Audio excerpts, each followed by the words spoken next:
Hey, what's up? This is my bike check.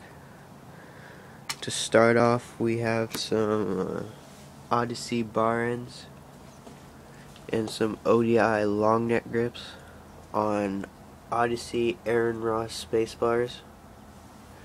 I have a stock fit stem with the Odyssey headset, stock fit forks, and a Revenge Industries front rim with one Fit FAF front tire. I have my brand new Sputnic Space Cobra frame. Just got it. I got an United pivotal seat with the stolen Thermalite seat post. I got some stolen Thermalite pedals, some Sputnic playback cranks, a King 22-2 sprocket, a Shadow Conspiracy half-link chain.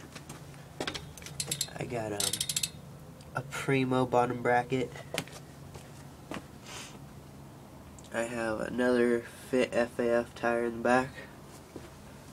I got a Shadow Conspiracy Orbis rim laced to a Revenge Industries back hub. And yeah, that's my bike check.